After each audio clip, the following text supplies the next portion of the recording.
Today, let's talk about the importance of valuing other people's perspective. So let me just give you a quick example to set this up. Have you ever been looking for your keys, let's say, and you have to leave? You're running late already. You run around the house. Your keys are not where you put them. You've looked in every room, in every pocket of every jacket. You look all over the place, and you cannot find them. And by the second, your stress level is rising and rising and rising more and more.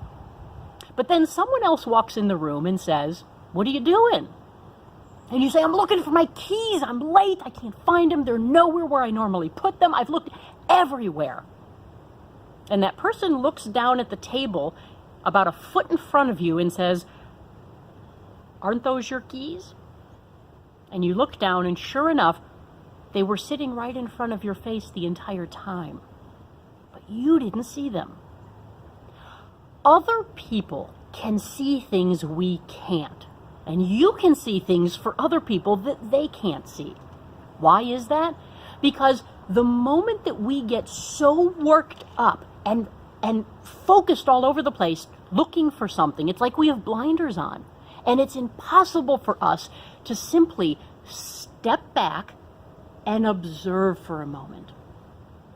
Now, those kind of things happen every day. Sometimes they're little situations that aren't really a big deal, but sometimes the situations hold a little bit more weight. And if we simply, instead of hyper-focusing on something and looking all over the place, everywhere, accept what's right in front of us, we miss opportunities. We miss things we're looking for. We miss chances to solve the very problems we're trying to solve. Because the answers are often so much more close to us than we think. So a couple of thoughts here. As adults, we have a really difficult time, which is why this isn't the first go-to in these situations of ours, to simply stop, and literally take a step back and take a look at what's right in front of you. What's sitting here? What you're looking for is possibly right there, because if it's in front of you and you're in crazy mode, you're never going to see it. The second thing is, I want to challenge you to find something today. Think of something today that you're struggling with. One thing.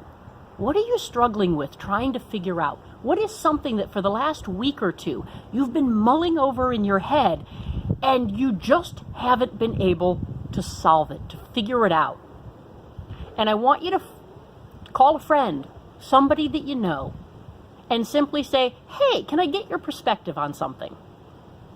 And go ahead and give them the basics. You don't have to go into 2 weeks of details, because most of the details in your head are absolutely meaningless to actually be able to find a solution to the problem. You've probably overthought it a ton. Give the person the basics and watch what happens. Chances are that person with very little knowledge of the situation, but having the information they need, is going to say, "Oh, why don't you just do this?" And you might be amazed at how often their perspective gives you the answer you've been looking for.